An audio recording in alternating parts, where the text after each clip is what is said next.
Sheikh, I'm in my young man in my early 20s. I'm a student. Okay.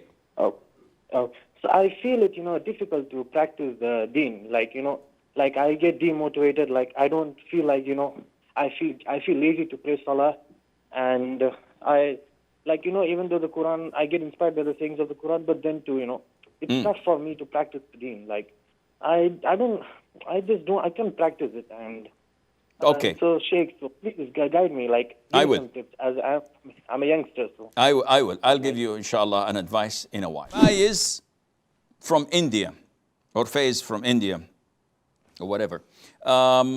He doesn't find the motive to pray and to recite the Quran and to do forms of worship. And he needs advice. Akhi, this is your test in this life. And unfortunately, this is the hardest test of all.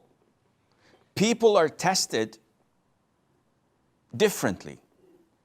Some people are tested with wealth and power.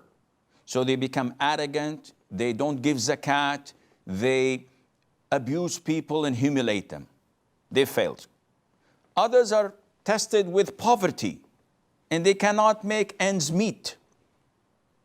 There are people who are tested with insecurity, with chaos, wars, killing, looting.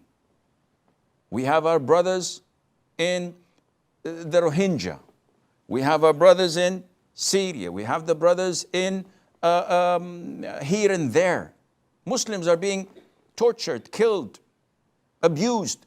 This is their test. There are people who are tested with illnesses.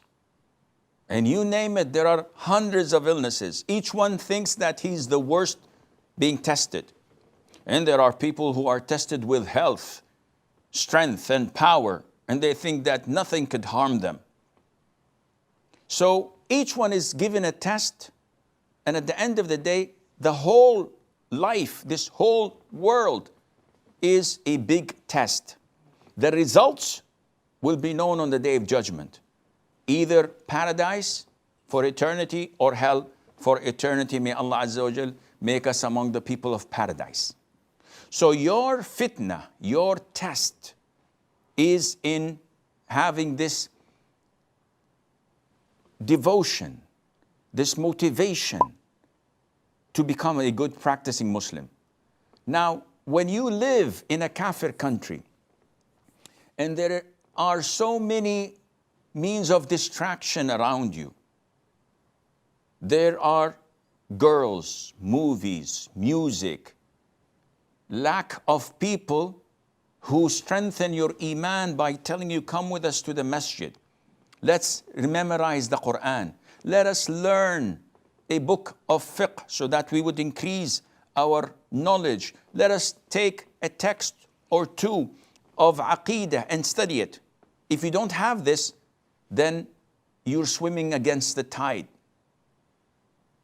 Nevertheless, you need to find a way out, because this is what makes it or breaks it. Yeah, you can say, I don't have any means to do anything or to improve. So, khalas, let me be like the rest of the herd. If they do well, I do well. If they do bad, I do bad. Khalas, what can I do? Then you will fail your test. The way forward is what you need to do. And this differs from one person to the other. Being a young person, you have to first of all learn how to control yourself, how to control your emotions, how to curb your desires that are against Islam. You need to learn more and more about your religion, because this is what gives you motivation. If I tell you, give me 1,000 rupees and I'll make that 1,000,000, you will definitely be motivated to move. But if I tell you that do this and Allah will build you a house in Jannah, yeah, a house, what would I do with a house in Jannah? You won't find this motivation because you have no knowledge. You need knowledge to push you and to give you this extra mile in your journey. You need to surround yourself with practicing Muslims. You need to go to the masjid and enroll in a place where they give tahfidh al-Quran, etc. You need to change your environment totally from what it is at the moment, because this is what is making you stagnant and not willing to move forward. And if you manage to do this, inshallah, you'll be in good hands.